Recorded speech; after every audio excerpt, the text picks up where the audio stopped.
준비하려면은 전적으로 뭐 준비를 해야 되는 부분들이 있을까요? 일단은 그 상상고를 준비를 할 때는 기본적으로 상상고가 강점이 이제 수학이거든요.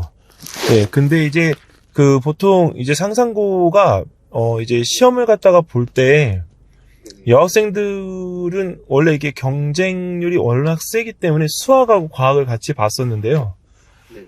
남학생들은 그러니까 수학만 시험을 갖다 봤었죠. 그러니까 이게 남자하고 여자의 그 시험 보는 그 구성이 좀 달랐었어요.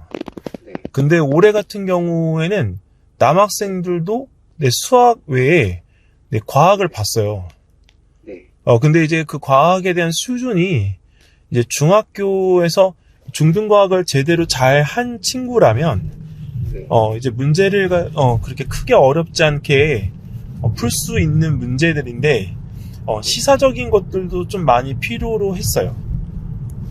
그래서 예를 들면 이제 금성에는 이산화탄소 대기가 공기 중에 많은데 왜 지구에는 이산화탄소 대기가 금성보다 많지 않냐?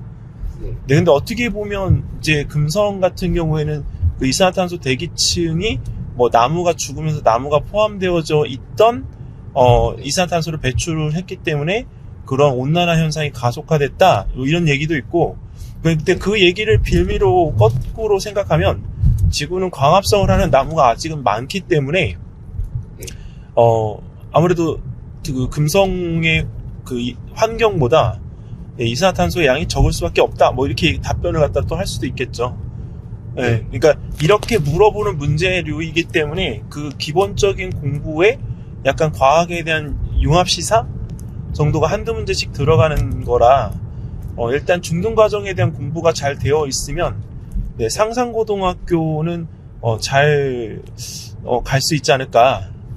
네, 그리고 거기 상상고는 제가 이제 그 경험에서 합격을 한 친구들을 이제 놓고 보면 상상고가 1차, 2차까지 돼서 면접을 보러 갈 때 제일 불안해 하거든요, 애들이. 근데 면접에 대한 이 부분은 질의응답지를 이게 그 뽑아주고 그 질문에 대한 부분들에 대해서 본인들이 이제 한번 이렇게 연습을 해본 뒤에 각자가 그 서로 되뇌이면서 이게 주고받는 형태로 연습을 갖다 좀 할 수 있는 가이드를 주는 게 제일 중요한 것 같더라고요.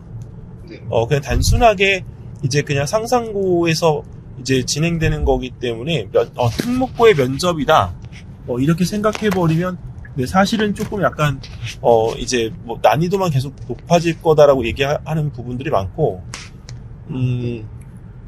일단 상상고등학교는 그 질의응답지에 대한 부분들을 준비를 시켜서 1차적으로 그 전문 면접 선생님들과 한번 한 뒤에 그리고 본인이 그거에 대한 부분을 패턴을 반복해 보면서 자기가 유도리 있게 좀 답을 할 수 있는 그런 구조를 만드는 게 매우 좋지 않을까 이렇게 생각이 돼요. 그리고 상상고는 여학생들이 일단 기본적으로 100명이라는 숫자가 있기 때문에 다른 어떤 특목고보다도 여학생들한테는 상당히 유리해요.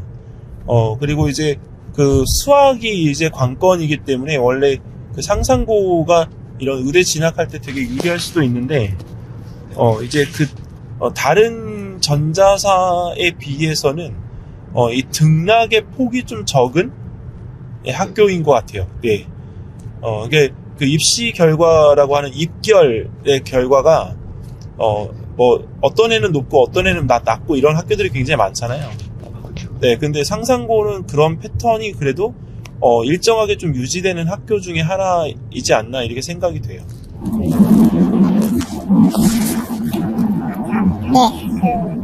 자사고를 지금 상상고가 보고 있는데 상상고가 자사고를 좀 이제 생각해볼 수 있는 곳이 있을까요? 그 지역이 어디일까요? 그 학생의 지역이? 경상도요?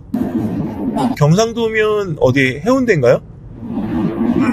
친구는 그 대구 울산 쪽이구나. 아, 대구 울산이면 아무래도 네, 그쪽에 청운고나 그다음에 조금 멀리 있어도 어쨌든 간에 네, 거기에서 대구 월성 그다음에 거기 또 이제 어디죠? 거기 어디지? 이번에 포항제철? 네, 그러니까 이게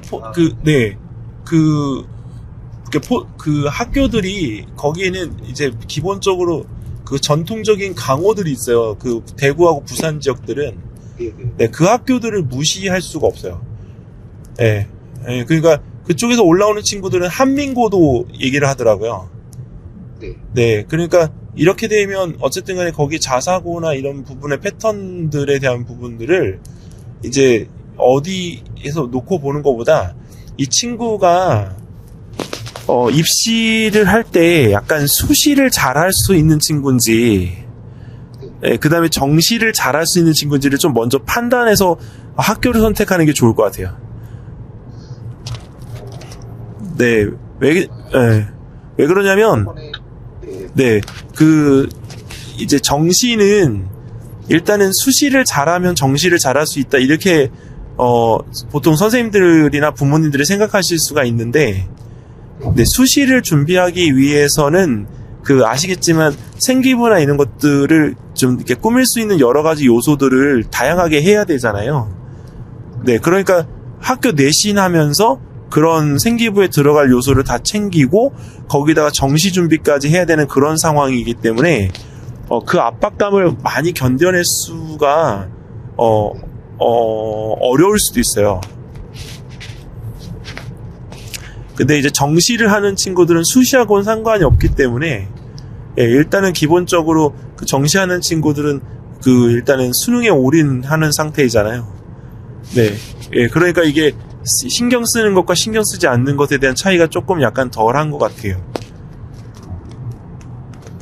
그리고 제가 이번에 어떤 한 친구 같은 경우에는 고등학교를 이제 일반고 가는 친구긴 한데 A 고등학교, B 고등학교 근처에 있는 학교를 선택을 해서 두 개 학교가 가지고 있는 그런 대회, 그다음에 이슈, 이제 그리고 그런 수시를 하기에 좀 적합한 것들을 비교해서 이렇게 컨설팅을 해줬거든요. 근데 그 컨설팅을 왜 해줬냐면 보통 컨설팅을 할 때 대부분들은 그냥 대회 이름 생각하고 대회에 대한 상의 크기만 생각을 하는데 요새 컨설팅을 바라보는 이제 입사정 하시는 분들이나 아니면 대학에서도 약간 대회에 대한 명칭이나 이런 것들이 약간 트렌디하게 가는 것 같아요. 그래서 너무 올드한 대회 명칭을 쓰는 학교는 저 개인적으로는 좀 권하고 싶지 않아요. 네. 네. 그래서 만약에 이렇게 우리가 예를 들면 이제 코딩 대회를 갖다가 한다고 할 때, 네, 이게 사이버 이렇게 대회 이렇게 열리는 것들은 약간 예전 대회처럼 좀 식상한 면이 좀 있거든요. 근데 그 부분에서 코딩 사이언스 페스티벌 이렇게 되면 네, 이게 과학이 같이 결합되어져 있는 요소이기 때문에 사실 코딩만 하지는 않는다 이렇게 생각이 돼서 이 친구 같은 경우에 코딩과 과학이 뛰어난 친구구나. 그리고 코딩이 뛰어나면 수학을 잘하는 거기 때문에 수학 과학이 잘 되는 친구구나 이렇게 생각할 수가 있어요. 그래서 그런 것들에 대한 부분들을 약간 트렌디하게 쫓아가는 학교가 수시에서는 조금 더 유리하지 않나. 네, 그렇게 의견을 좀 드리고 싶네요.